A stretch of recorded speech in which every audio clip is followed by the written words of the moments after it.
Here we are, and I think the chat is open for those of you that have joined us live, and welcome Facebook land as well. All right. Sorry for that last minute rush there. Okay. So what we're talking about soul shaping? Yeah, that's kind of the focus, but we can, wherever it goes, I'm good with. Great. And how much time do we have-ish? I was just going to ask you the same question. I want to respect your time and... Hello, Keshmani. I don't know, up to an hour, I think is fine, if that works for you. Yeah. Yep. Great. Awesome. So should I show the book? I just started reading this book again today for the first time in like so many years. And that was an interesting experience going back to the beginning of my writing journey. Yeah. Oh, I bet. Hello. Hey, Desiree. Hello, Vancouver Island. Oh, yeah. We got I have a lot of friends on Vancouver Island. Yeah. Oh, sweet. Yeah. That was my best friend that moved to the island. She and I interviewed you about 10 years ago.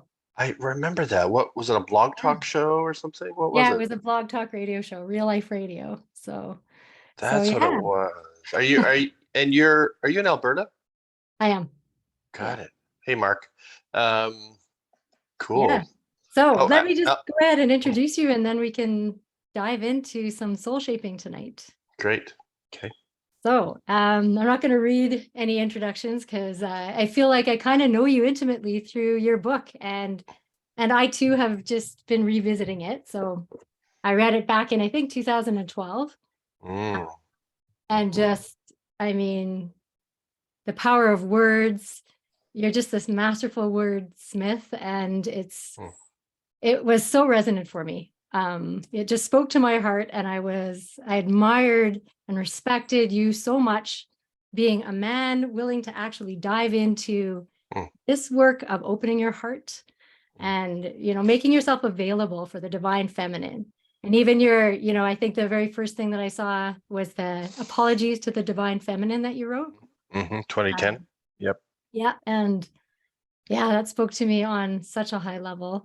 And so, yeah, your courage to leave your criminal law practice. So Jeff Brown is an author of 8 books, and his recent one, I just got it the other day. Oh, sweet. Oh, thank you. Isn't that cute? Isn't that the cutest little book? It's so cute. Yeah. It's pretty potent for a cute book, but it reminds me of like a sweet little piece of sushi or something. I like it. I'm excited about it. Yeah. See, I got my stack here, Oh my God. Oh, you're cheapers. Thank you so much. No, thank you really. For every couple of bucks helps, like just for supporting my work. Hi, Gloria. Hey, everybody. Yeah. So I've actually been super nervous-sighted about this interview. And you said nervous-sighted? Nervous-sighted, yeah. I've never heard that was like before. A term that I'm upset that I didn't make that up, actually. Right? One of my kids made that up. They were trying to explain how they were feeling before a presentation, and they're like, "Mom, I'm so nervous-sighted," and I'm like, yeah, "That's brilliant." That. Put that up on Urban Dictionary. That goes on urbandictionary.com. Honestly, right? Yeah. I've been using your words for a long time, so I talk about truth chills all the time. Yeah. And truth aches, and I know Des often uses grist for the soul mill. Yeah, and just the journey that you've been on, your willingness to dive into the emotional work and really be in the body and embody who you are, embody humanity, like being human, right? Really embodying your truth. I want to share with some of our audience, because I've been sharing in my group quotes from Soulshaping. So I was decluttering my computer one day, and I came across all these quotes that I had saved from Soulshaping the first time I read it. So It impacted me so much. It was one of those books that I thought, oh my gosh, I'm just going to be highlighting everything in it. And so I ended up just jotting down a whole journey for myself. And I came across it just a couple months ago and thought, this is profound. Like, this is an amazing journey.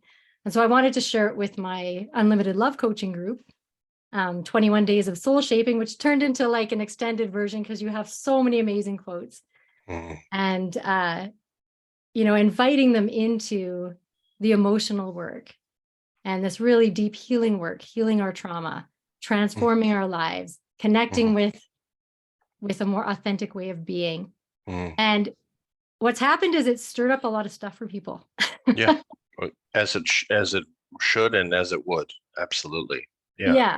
Yeah. So Yeah. I'm so glad that you said yes to this interview so that you could kind of assist with some of that stirring, some of what's happened for Mm. people, just reading through your quotes. And then I had them doing mirror work and taking some time in solitude, and really like Amazing. practicing some of these things. Mm. So yeah. So I'd love for you to just share a little bit about you, your journey, and your soul path. Yeah.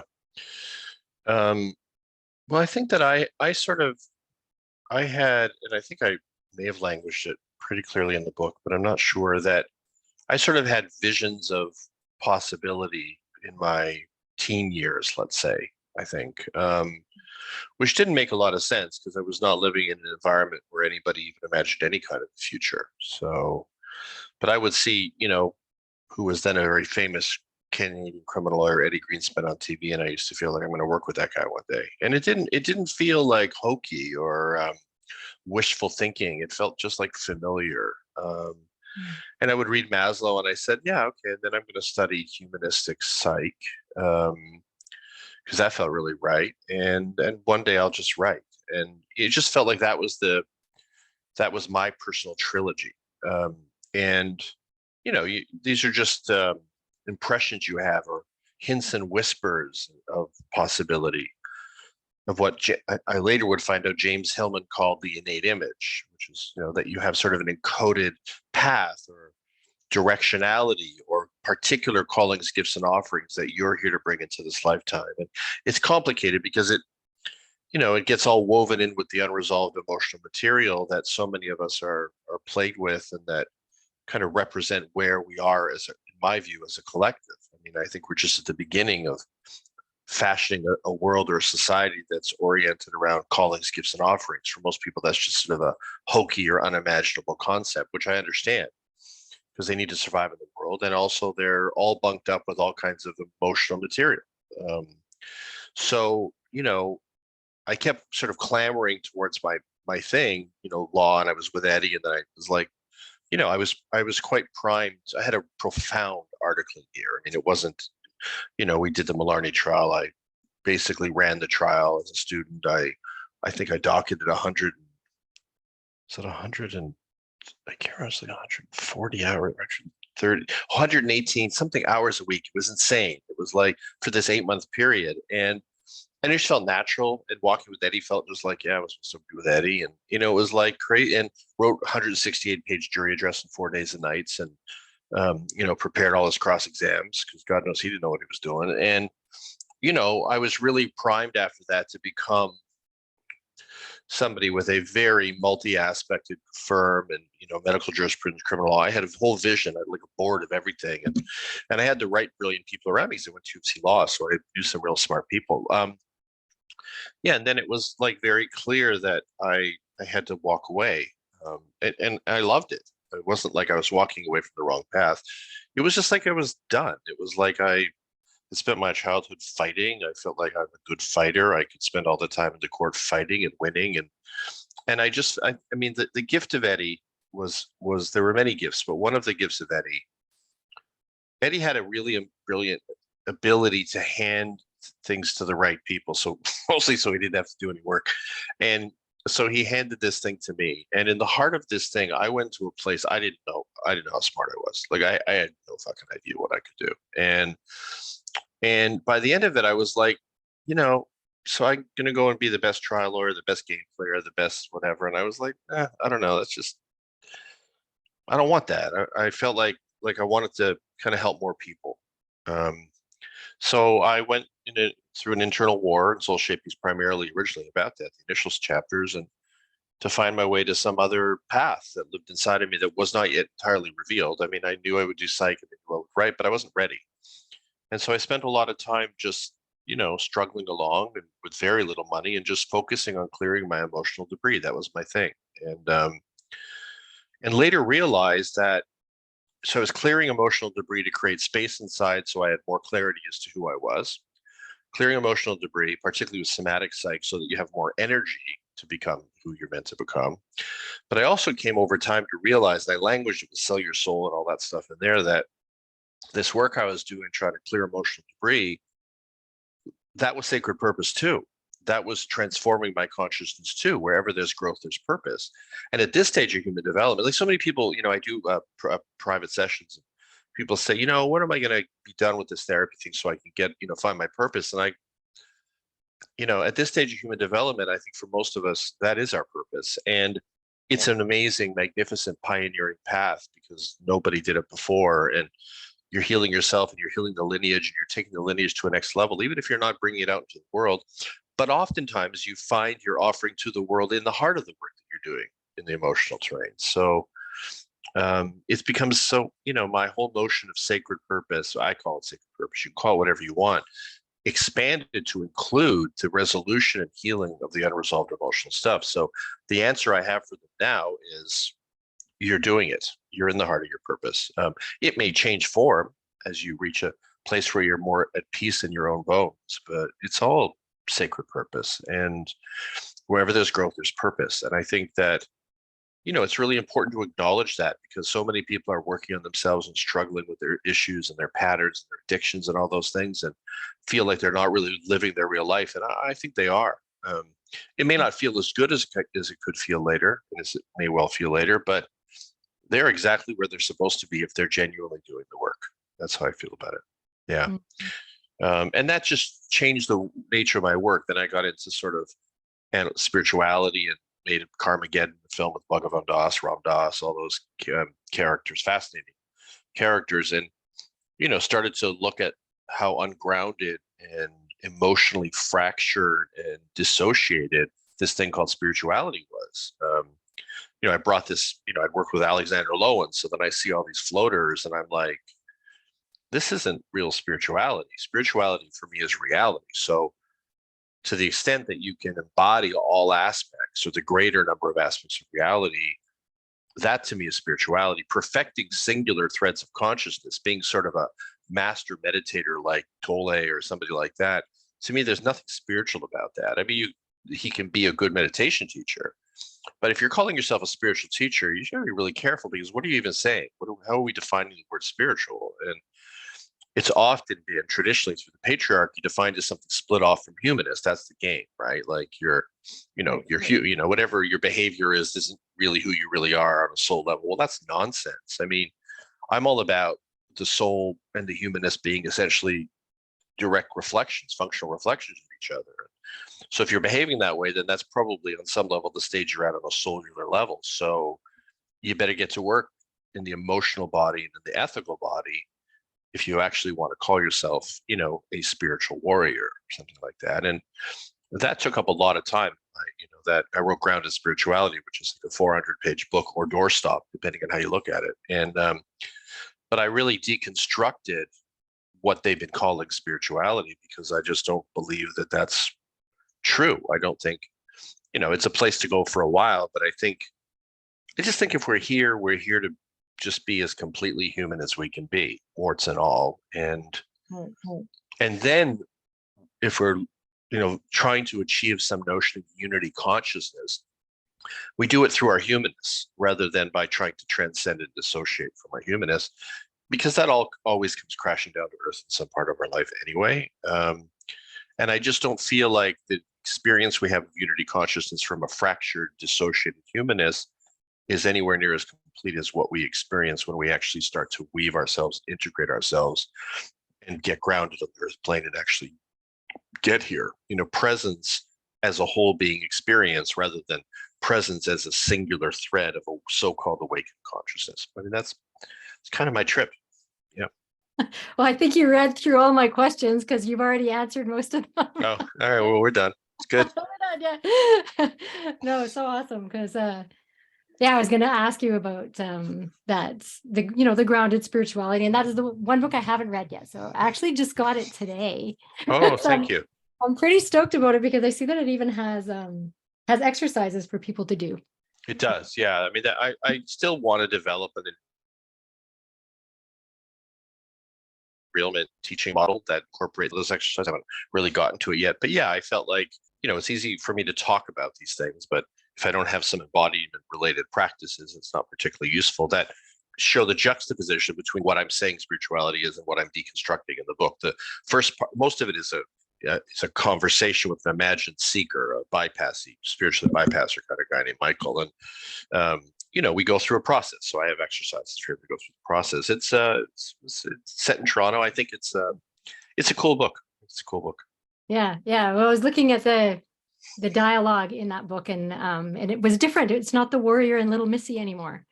So I was trying to figure out, okay, Right. who is that Right. talking?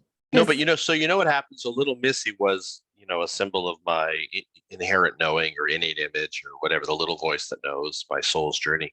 Yeah. But for a lot of years, and this is changing now, actually, I am interfacing more with the sense of her now. But for many years, because I was on the right path, I didn't hear from her. I didn't feel the dissonance. I didn't feel the push to move in another direction because I was aligned. I was feeling completely aligned. And lately she's reappearing, and that's an interesting thing. I thought I had bid her farewell and she was on to the next host, but she's still around. Okay. Yeah. I was curious about that because in my experience, I went through my whole breakthrough 2007, 8, 9, and just questioning everything. And that's when my little Missy popped up too, for sure. And I realized that I just had this huge battle going on, this internal battle between my head and my heart, I called them. And my head thinking I needed to do all the things to be loved and accepted. And of course, my heart's longing for there's something more available. And I just really felt stuck at that time in my life. Like it was actually around my marriage, right? Whether to stay or whether to go. It was like not bad enough to leave, but not good enough to stay. And I had 3 kids. So yeah, lots of pain to actually move through that process and realize that coming out of it, that the thing that I really needed to do was to stop trying to fix and change and push those parts of me away, but actually to welcome every single part of me. Yeah. And, because I was in this space of judgment, like, what am I doing wrong? Why aren't I healing? What's happening? Because I had a whole physical, emotional, mental breakdown. And now I'm incredibly grateful for it because I wouldn't be an unlimited love coach if I hadn't learned what it was to love myself, and that it is loving all parts, including the shadow parts and the shame and the guilt, and welcoming rather than judging. Because I woke up to the idea that, okay, judgment is a form of resistance, and what we resist persists. And as long as I kept judging those parts of me and thinking I needed to fix them, change them, help them, transcend them, right? Because I was doing that whole new age movement. Eckhart Tolle was one of my favorite teachers. And I had to actually just forgive myself for judging them and pushing them away and resisting, and welcome it all back. And that was intense, but it shifted everything. And then I found my teacher, which is a Zen Buddhist master. And he said the day of enlightenment is the day that you speak to yourself and you treat yourself like you're someone you love. Nice. And then he brought us into breath work. And I was like, whoa, and active meditations. And, so it was totally different. Like I thought I was going to a meditation retreat. We did all the things. We did intense breath work, which he didn't warn me about, that, you could have this tetany and turn into this slobbering snot-nosed 4-year-old, right? Yep. And have these memories. And now I'm a huge fan. So all of my retreats include breath work and include the catharsis and the trembling, just because otherwise, how can you sit in meditation? Kind of like you express, in your. Yeah, I remember that. I went to the Insight and Opening workshop with Jack Cornfield, Stan Groff. And so Jack would like, you tell all these funny stories and very soft voice, very soft. But I just felt like I saw this rage. I felt like it was anger. It's like I feel anger. It's like it's coming off, and we would sit in these little vipassana, what I call bypass meditations, and all these like agitated Westerners racing to the workshop caffeinated, and I just felt like, wow, because I had been in bioenergetics, I felt like we need to discharge in order to get here. Got to move the stuff out because we're agitated. And then we had holotropic with the great Stan Groff. I mean, he was wonderful. And then, afterwards, I remember sitting outside in front of this field of bulrushes at the Governor Dummer Academy. So I think I was there to get dumber, right? To get out of my head. And I sat in front of these bulrushes that I couldn't connect to beforehand. And then I felt totally at one with the bulrushes because I had discharged the holding. So I didn't understand, why are people meditating for like 1,000 years, just like why is Woody Allen, repeating the same neurotic stuff from a head trippy talk therapy model over and over again, when if we just come back down into the material and move the material, then our perspective, our feelings, our tenor and our tone change. And so I think that has to be part of it. And I understand why the patriarchal spiritual structures don't want you to do that. Their whole game, their whole dissociated game, is to claim that your humanness is sub-spiritual, to claim that your ego is the enemy, to blame their mind because they don't want to deal with their feelings and go back down into their bodies. So they trip around in the meditative witness mind game forever. And as long as they do that all alone forever in a room or a cave, they can convince themselves they're awakened. But the moment they go back in human relationship, their stuff comes back up and they're all out of control. So that tells you it isn't real. It's not working. It's a mechanism. It's a coping strategy, but it's not a place to go if your goal is to live a more completely human life, real style life. So yeah, I love that. And I mean, I think there's a place for everything.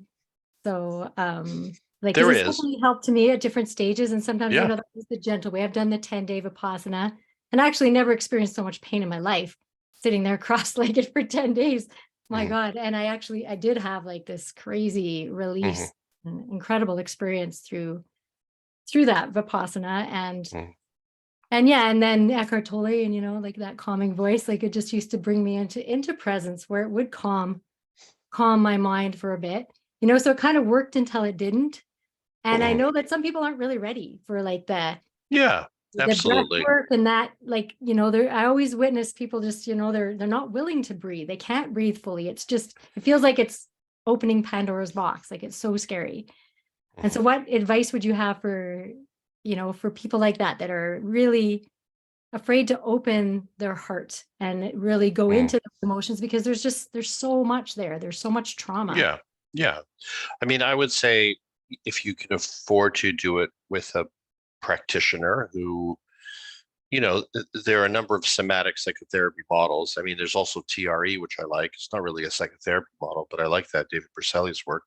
But I tended to like bioenergetics because I was a strong discharger. I wanted to crack open and I could handle it. I could hold it because I had been very feeling based throughout particularly my early life. And then there's stuff like somatic experiencing that's softer and more subtle and allows you to open and then come back in and so you have to explore the different modalities to see what you're comfortable with. Some people need the intense one. Some people can't go anywhere near it. It's too re-traumatizing. So I think that's an important thing. And I think it's also to be realistic. Coming back to what I said earlier, it's like those of us who are doing this work or have done this work are pioneers on the human path in terms of daring to go anywhere near this very hot material. So be realistic about the pace of it. And if you reach the end of your life and you've only moved a few pieces, kudos to you. That's really extraordinary.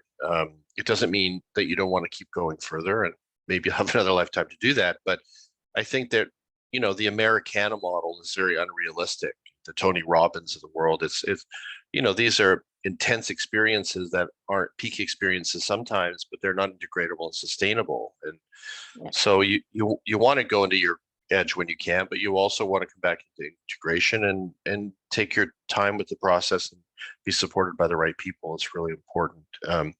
And if you can, move out of talk therapy or talk-based models alone. It's like what you said before. I mean, there's a place for everything. I know many people who've done talk therapy for 30 years and then they just said, okay, it's enough. I'm ready to go back down into my body. And they did it slowly and surely and carefully. And at that time, and it's a huge thing for a culture that has been disembodied and that has been deliberately fragmented by various structures in society. Like, for example, you needing to have what you call a breakdown in order to own your truth tells you something not about you, that's easy, but about the world you live in, where knowing your truth, owning your truth, moving from your truth, living in your truth is some kind of a requires a breakdown in order for it to be inhabited. I mean, that tells you something about our cultural experience, where we're shamed and shunned and guilt tripped if we're anything other than a survivalist, straightforward, put it all away consciousness, which was absolutely where the world was at. And we stand on the shoulders of that consciousness, survivalism. We have to be able to survive. But, it would be wonderful to see a world where it doesn't have to be so dramatic to own who you are, Yeah. Well, and there's different levels, like, because I've had, I'm back in that in between space, kind of, I guess, between levels of consciousness. That's what I kind of see the breakthrough as is an upgrade. Like the old way of being isn't working anymore. Yeah. And especially when we're committed to our growth and our evolution and expansion. And so now it's not as scary this time. I know this process. I know that there's a lot of frustration in it. That sadness, that, wanting it to, okay, just let's push through to the other side already. Because I know there's something really great on the other side, but not there yet. So is it just like this never ending process? Yeah, I mean, it can be a delicious process, depending on how acquainted you are with the material and the nature of the process. I mean, I tried in Soulshaping to sort of I couldn't find any book that really talked about what I was experiencing myself, So I wanted to cover befriending confusion. I wanted to cover the place of not knowing. I wanted to cover adventures in Soulshaping, when you actually go out and explore things to figure out information about who you are. Like, all of this feels to me like it's important, and the nervous breakthrough that happened after the law years, when all these emotions came up, then I guess I was ready for them to come up. I mean, that's the trick. Like, you have to be, if they come up when you're not ready, it probably becomes a breakdown, or if you're under supported. But if they come up when you're just ready, or you're properly supported, then it can break through to the next place. Otherwise, you end up in the worst place of all, which is stuck between that frozen thing and the open thing, or the survivalist consciousness, the more authentic consciousness. You really want to reach a place where you can cross that bridge, at least in some parts of your life, if not in every part of your life, to the more authentic consciousness that doesn't define who you are just by what puts food on the table, but really defines who you are by reference to who you are, and why you're here, and what your purpose and path are, and all the rest of that. And I agree with you. Like, the meditative thing can be the absolute perfect thing for somebody. I just think that, if I may have overstated it and grounded it in a way. You'll tell me after if you read it, but I think I was in a place where I was really coming down hard. It was before the pandemic, before this became trending, right? To go after the new age or whatever. I was doing it, and I made a lot of enemies and got a lot of threats. I mean, it was a very active thing. But I think that the reality of it is, I think, I was coming against bypassing. I was calling it bypassing meditation. I was calling it the new cage movement. And of course, sometimes those new cage aphorisms can be helpful, or even essential. Positive thinking, right? Even perpetual positivity syndrome can be useful in the worst circumstances. But then eventually, Yeah, but you do. But I think that, so it's important. You're right to acknowledge that, but it's also important to acknowledge that it's not the destination. It's a step on the path, and that the destination ideally is one where you can hold the space for more elements of reality without having to dissociate from aspects of it because you're uncomfortable. Yeah. You can tolerate reality, because so many of us after our childhoods had to block off certain experiences, block off certain types of relationality, block off certain feelings in order to survive.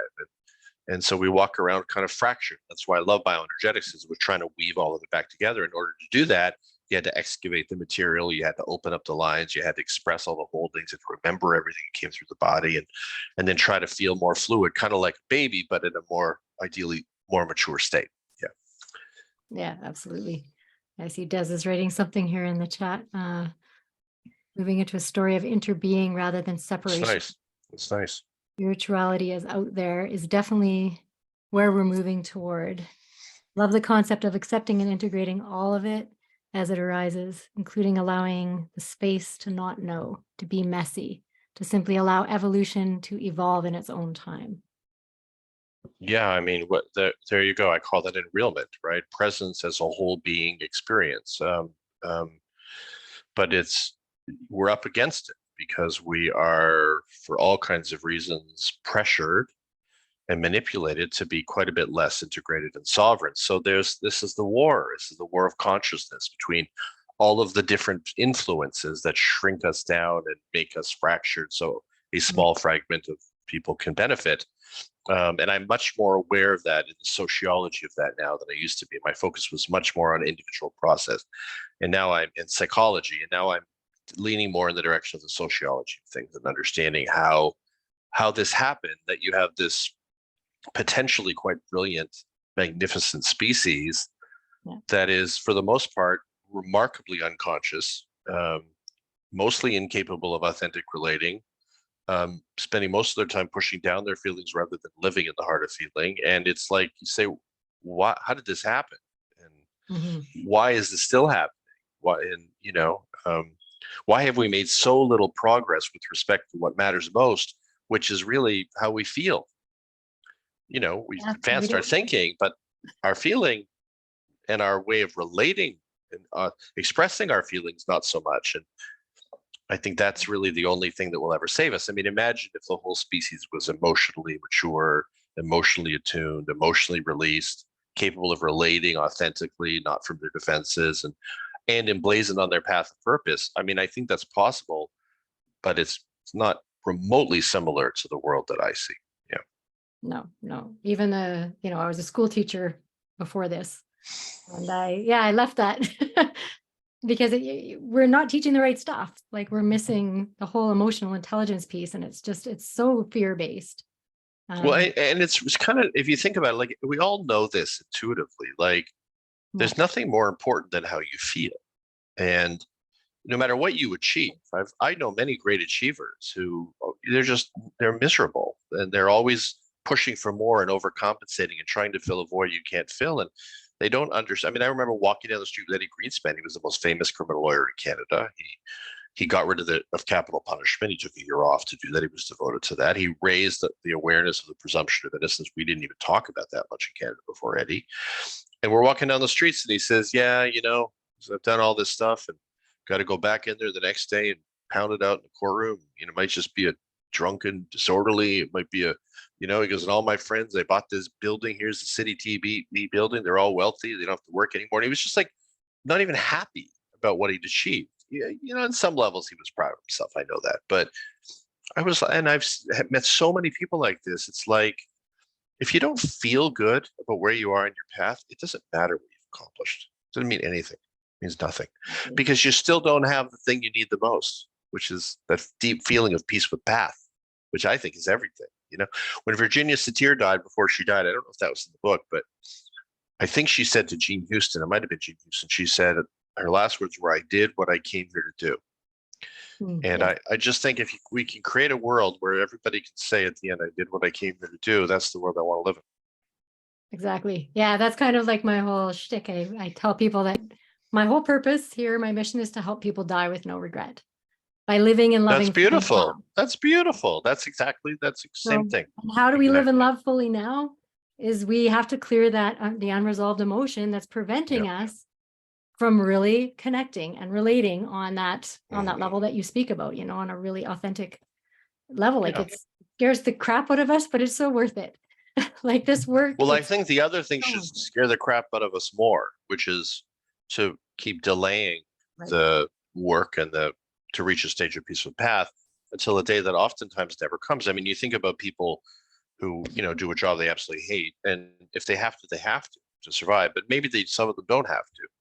and they imagine that at the age of whatever, 65 or 70, I have a friend 75 he's talking about, they're going to suddenly, spring out of bed and be all delighted and excited about their lives, but they don't know what they want to do. They don't know who they really are. And who knows what shape their body's going to be in, because they've been doing something that wasn't gratifying for decades. Yeah. Huge. I think we have to think about all this stuff differently. Yeah, Really our do. bodies are great messengers. They tell us exactly when we're not aligned. Yep.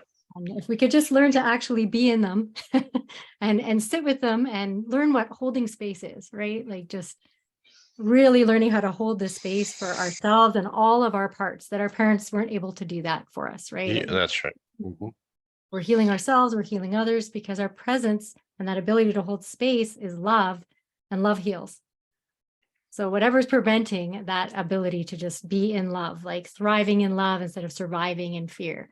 And so I love the work that you do. And yeah, I'm super excited actually about reading the Grounded Spirituality. And I caught I was watching one of your videos, and it really intrigued me. You were sharing a quote from that book, and it was it had to do with happiness has nothing to do with your, like, the thoughts, right? Like that. Yeah. I know the quote. Mm-hmm. Okay. Yeah. So that it was really, it's not the monkey mind that's the problem. And that's preventing us. It's the monkey heart. Yeah. So can you share a little bit more about that? I probably can't find that quote. Yeah. It's kind of consistent with what we were saying before, but they kept talking about the monkey mind. And at first I liked that. Like, I was at that stage. It was like, yeah, cool. Yeah. This like neurotic mind that keeps worrying and making up stuff and all this stuff.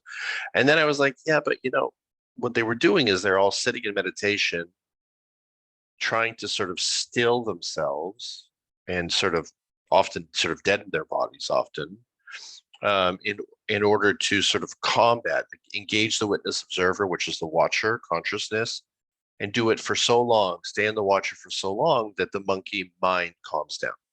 And as I said before, and then they'd go back out into the world and they'd be crazy and triggered and like everybody else.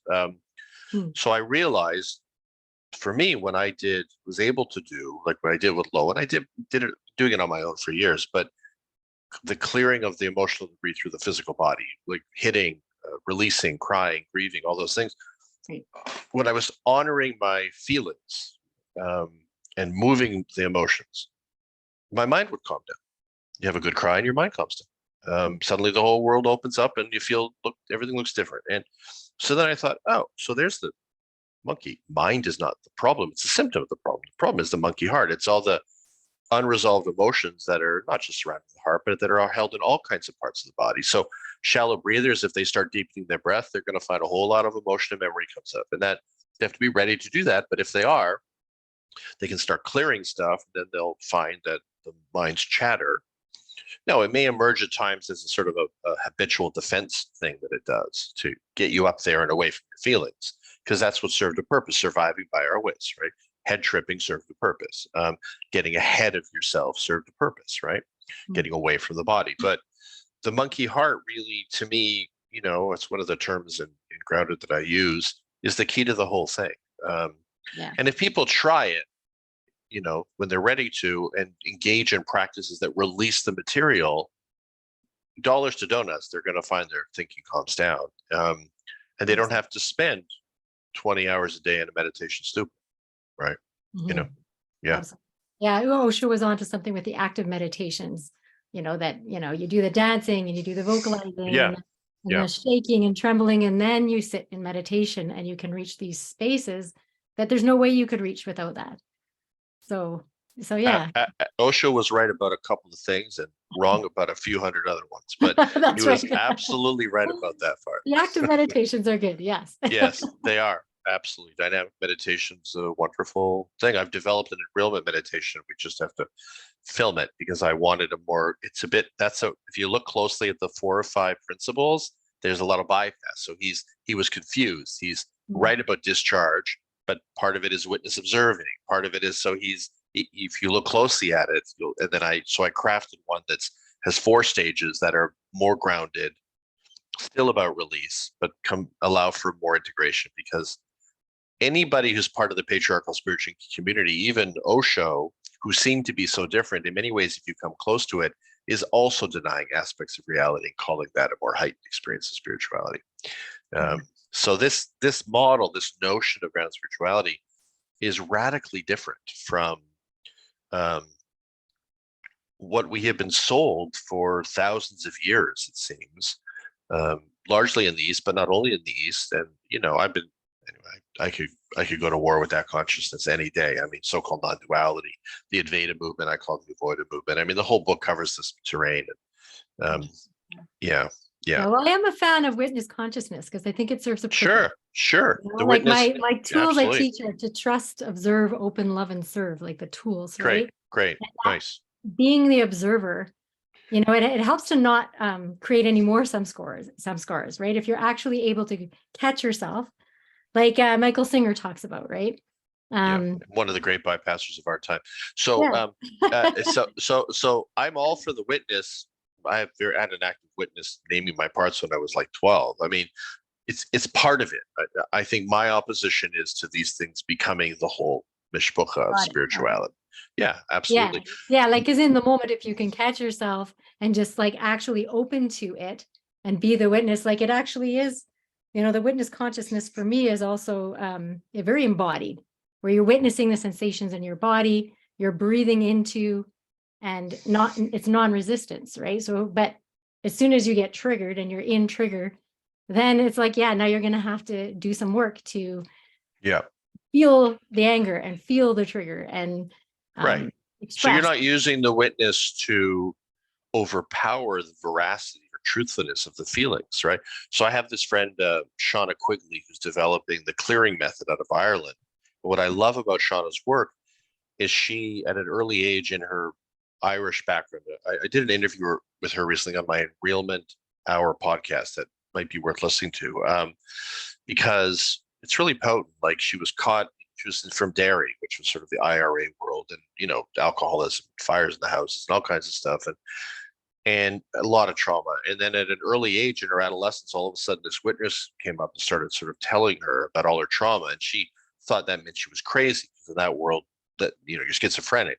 It didn't. And then after she had kids in her 20s, this developed, and she began to utilize the witness to not only look at the wounds. So this is very different from the way those men are usually using it, right? Which is something different, to find stillness and calmness. She's using the witness to observe, which is how I used the witness when I was growing up. And then she's developed a model for what you do with the material that you witness. So you're the surgeon that finds the wound, and you're the surgeon that sutures the wound, all in one model. So witness observer becomes a psycho-emotional healing tool rather than a spiritual dissociation tool, which is fantastic. Yeah. So there's a way to use it that's effective. And yeah, absolutely. Watching yourself, especially if you don't really know yourself, there's lots of ways to gain information, movement of the body, all those things, but it's so important to be able to like watch yourself and go, yeah, I remember this started to happen to me. It was like European geography in grade, I don't know, 9 or 8 or something. And I remember sitting there, and some part of me said, this is not really you. You used to be different. What's happened to you? Why are you? And it would ask questions with an inquiring witness, and have me look at who I was, and now who I was now, and who I was then, and who I could be. And it became part of this. In many ways, it became kind of Little Missy. Yeah. So it's all in how you intend it, I suppose. That's probably the best way to put it. Absolutely. Yeah. Yeah. Yeah. I'm a big fan of parts therapy, because that's what I'm trained in with the Zen master, is trilotherapy. So really the head, the heart, and the center. Nice.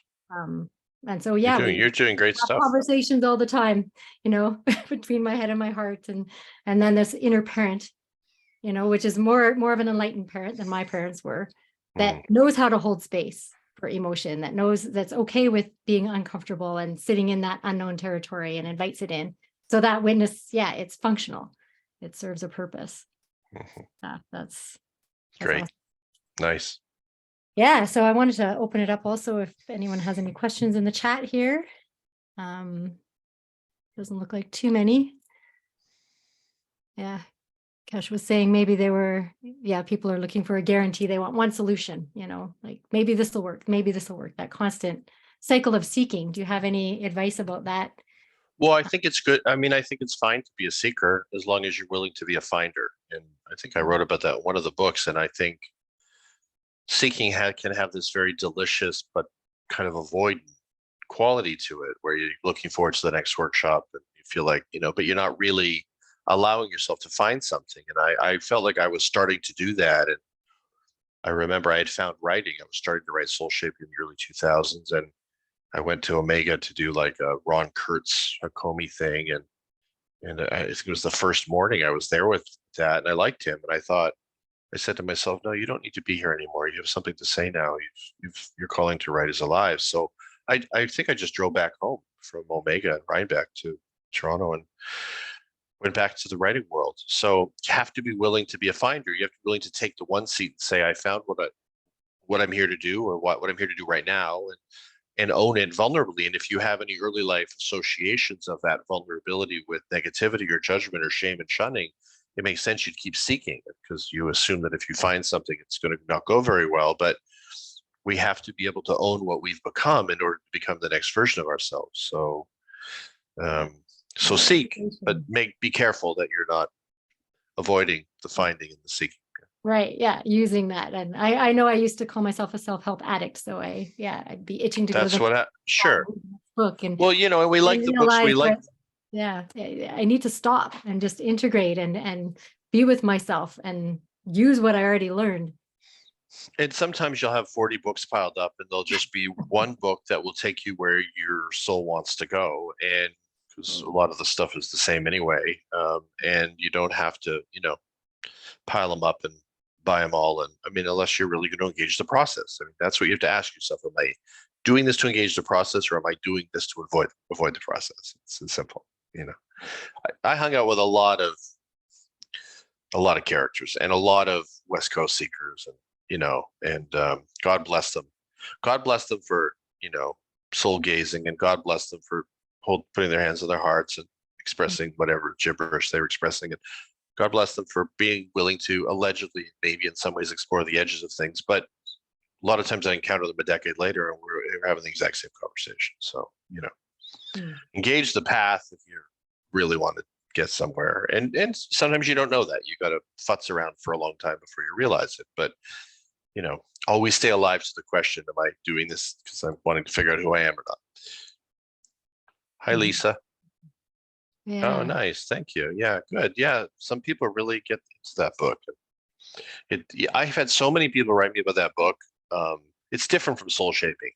It's more like this book saved my life, because they were bopping, and the New Cage stuff in particular. They were really getting lost in that New Age nonsense, and it was now dangerous. It wasn't that helpful stage where it's like, wow, me and the universe, I could ask for some things and maybe they're listening. And it was more like, okay, this is a lot of bullshit in this thing and everything's falling apart in my life. And Grounded felt them like, oh God, thank God, that just that New Cage movement chapter really made a difference for them. And I think that's almost the most potent part of that. Patriarchal spiritual stuff is more nuanced, the deconstructing of that, but calling out the New Cage stuff is a lot. Well, you haven't read it yet, but yeah. I've always admired your boldness and your willingness to just kind of be honest about your experience and call things out, as you see them. I know that this is certainly changing in Canada, but we used to have a lot of regard for something called freedom of expression, right? and critical review, and other people having different opinions and still being their friend after hearing them. And so whatever's happening now is a shit show of epic and dangerous proportions, because, it was interesting because I had all kinds of views that nobody had a problem with until I started to deconstruct spirituality. And it was some kind of sacred holy cow thing that they had manipulated the gurus so they could get away with everything. No judgment. Think about it. The rules, no judgment. Well, that's convenient. Not allowed to be angry. Well, that's convenient. And you have to immediately forgive. Well, that's perfect recipe for completely fucking up your sangha and doing whatever the hell you want to do, and somehow when I would deconstruct it, they'd say, you're jealous of Eckhart Tolle. I said, I assure you, there's no man on the planet I'm less jealous of than Eckhart Tolle. But the only place they could put it, they couldn't understand that somebody could be seized by the desire to help humanity by reviewing teachings and just normalizing the question of, is this true? moment they called it spiritual and used the word enlightenment, everybody said it must be true. So when Eckhart Tolle says the beginning of the power of self-avoidance, which is often called the power of now, yeah, he says, that he was suicidal, and he woke up one morning and he was enlightened. And, therapists call that dissociation, but spiritual people call that awakening. So that's a good conversation. Is that awakening, or is that just a marketed, loaded bunch of BS in order to convince us? And if he is in fact so awakened, why do I fall asleep when I hear his voice? I can't feel any aliveness coming off of him. So you may say, well, that's a certain version. So we can engage the conversation, and that's how it should be. And spirituality, you have millions of souls moving towards the bypass, not realizing there are other ways to look at it. So we want to provide other ways to look at it. So when they make a decision, at least it's an informed decision. Right. Yeah. Yeah. It's so funny to bring that up, because I was looking at myself and how nervous-sided I was, like almost, in fear to do this interview with you. And I thought, what, this is disproportionate. Like, what is going on? I always have some nervous-sided energy because I really want to make sure that people are well served, when I interview people and whatnot. But what I came up with is what I realized, because at first I thought, is this still like my father wound, needing approval or needing to impress? Like, what is this? And it was actually going back to our last interview, which was way back. And we were kind of horsing around before the show, and you were talking about, Dead Heart Tolle and Eckhart Tolle. And at that point you were trying to get on Oprah. And so then when I introduced you and I mentioned that, like I actually said that, and I swear to God, it stuck with me all this time that I screwed up. I made a mistake.